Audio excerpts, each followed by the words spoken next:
Hello, bronies of the virtual world. HeartSongPony here, and today I'm going to talk to you about Ink Rose, Headcanons, and Applejack's Cutie Mark.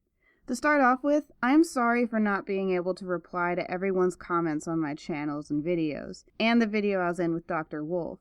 Quite frankly, I've reached the point where I cannot reply to every comment, but I will do my best to keep replying to the best of my abilities. As many of you have seen from Anthony C's Nightmare Night 2014 video, one of the most common comments I get on my headcanon videos are people referring me to either see Ink Rose's videos or to make videos that are like her headcanons. Being one of a large pool of analysts out there, I know I'm going to be compared to my similars, but these types of comments rub me the wrong way because Ink Rose and I approach headcanons in two completely different ways. Headcanon is something that we believe, in our minds, to be true. You can pretty much replace headcanon with the word theory. These are the things that the show hasn't proven to be true, but hasn't disproven either. For example, a headcanon I have is that Celestia lamented the fact that she sent her sister to the moon, but because of the needs of her kingdom, she fought through the trials and put on a smile and act for the happiness and well-being of her people. Although we know that Celestia regretted sending her sister to the moon, we do not know if it went to that extent. So my beliefs are just that, my beliefs. But headcanons can't just be lumped together, for there is actually a range of headcanon types. And this is where Ink Rose comes in. She and I display the different ends of the spectrum.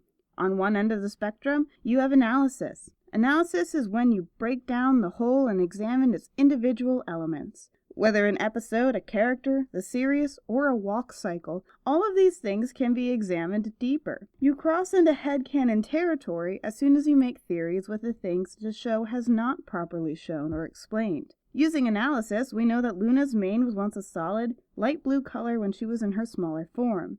But believing that Celestia's was once a solid, light pink color is headcanon. On the other end of the spectrum, you have fanfiction. Fanfiction has plenty of ties to the canon show material, but it is fanfiction because it creates and strays so far from the canon territory that it is almost impossible for any of it to ever be canon. Like Lyra wanting to be human and mutating her hooves into hands. However cool a theory, I doubt DHX will be confirming that anytime soon. Headcanons lie between analysis and fanfiction. Both ends of the spectrum use canon material from the show and our own theories and deductions. But headcanons range primarily in probability. Ink and I have two very different types of headcanons. Mine are closer to analysis and hers are closer to fanfiction. Mine are closer to analysis because I'm a stickler for the rules, and I find it a game to solve the problems with the show while having the solutions coincide with show truths. It is complex, tedious, but rewarding when I come up with something very plausible. Ink Rose, on the other hoof, takes the more creative side, and instead of restricting her headcanons to things within the realm of probability in the show, she takes full advantage of the unknown realms to create her own characters, names, backstories, and events. I have no idea what Rainbow Dash's parents are like. We have only seen a glimpse of her father for a few seconds. Because of the utter lack of knowledge of her parents, I can't form an opinion on them.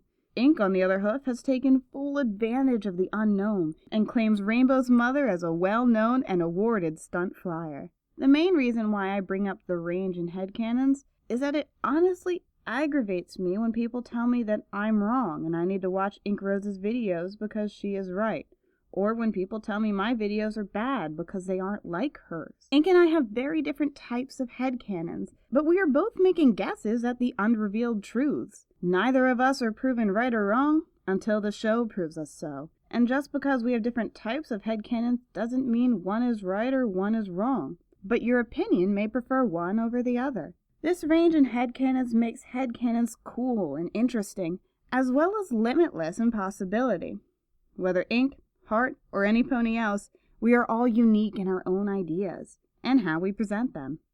While on the same tangent of how Ink and I differ, I want to bring up another common comment I get, requesting me to make headcanons on the main six's parents. In most particular, AJ's parents and how they died. Now, I totally get why people want to know what happened to the apples.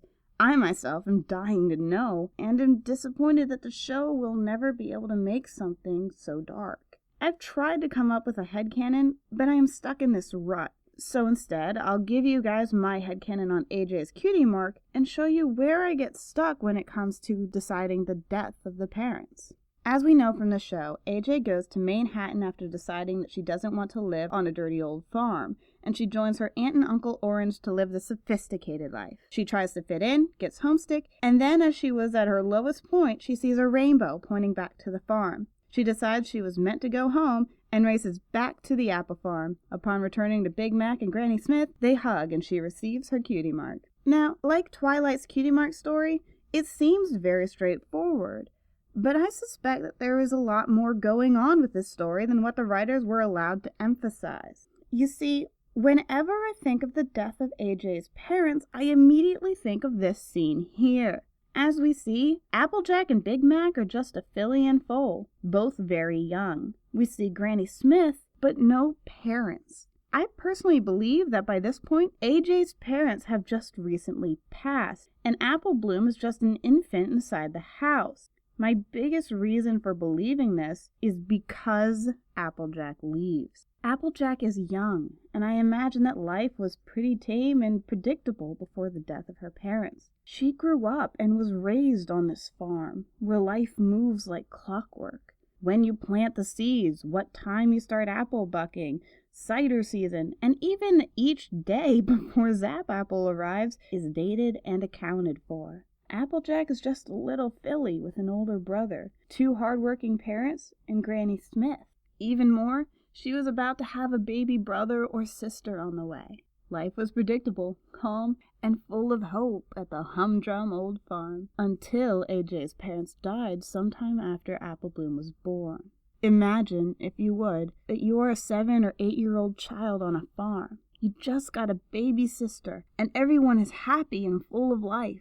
And then either during childbirth or days or even weeks afterwards, both of your parents die. Your entire life was spent on that farm. Every moment riddled with the thoughts and feelings and memories of your beloved parents. Every consistent schedule broken because the ones that secured the chores are gone. And now your home is one blatant, painful reminder that the ones you loved most are dead. If my parents died after my youngest brother was born, I can't imagine being able to look at him. I couldn't imagine being strong enough to look at the symbol of birth and life after the traumatizing death of the ones I've loved and needed my entire life. It takes some kind of strength to love life after it's been taken away from you, especially as a child. I believe Applejack left Sweet Apple Acres because she couldn't face her parents' death anymore. I believe she left because the constant reminder was too painful, and she didn't want to be trapped as a farmhand in a depressing, dirty farm for the rest of her life. She decided that it would be better if she just ran away forever and start a new life with new parents, a completely different life to bury her old one. But over time in Manhattan, she realized that there was a lot she missed from home, and a lot that she loved, in most particular, her big brother and grandmother. She came to Manhattan to find a place where she could fit and belong and forget the painful past, but instead she found herself completely estranged and with no one to support her or comfort her. She probably missed the games and the work and the conversations she had with her loved ones, as well as the love that she had from them. When that rainbow shot towards the farm, it must have felt like a sign pointing towards where she was truly supposed to be. I can't imagine how conflicted she was. She abandoned her home and family when they needed her most, and ran away to a place where she could never belong. She left her family in order to preserve herself, and now she was running back to do the same. Would they hate her? Would they even take her back? What if she gave up and lost everything, and had nowhere else to go? But I bet that when she looked down that long stretch of road, and saw her family eagerly and happily waiting for her, not with anger and hurt, but love in their eyes, she must have felt so relieved and excited. When she ran into their hugs, she realized that the most precious thing to her wasn't the place she lived or the work she did, but the family who loved her and supported her and was always there for her. And now she wanted to always be there for the 3 of them. I believe that in that instant she got her cutie mark. Her love and newfound dedication to her 3 family members resulted in the 3 apples on her flank. She decided that she was going to be to her family what they were to her. She worked harder than ever on the farm and raised her little sister with all the love that her parents had for her. Now, however cool and cute a headcanon, this is honestly where I get stuck on how AJ's parents died, because any clues of their death kinda end here.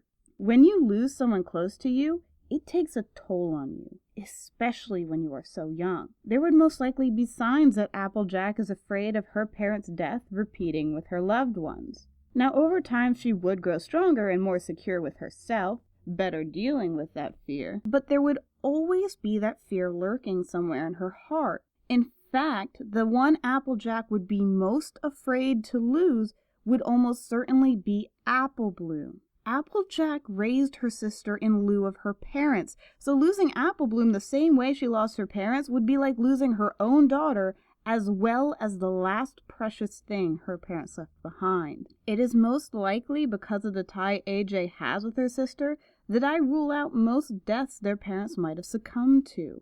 For example, if AJ's parents died in the Everfree Forest, AJ probably wouldn't be willing to go into the forest as she has since episode 1. And even if she got over her own fear of the forest, it would be assumed that AJ would never, ever, ever permit Apple Bloom to go into the forest alone, which Apple Bloom seems to do frequently without much consequence. If their parents died from illness, we probably would have seen a much larger reaction from Applejack in the episode Cutie Pox. If Applejack thought her sister caught an incurable disease, it could be assumed she would have just about had a heart attack right then and there.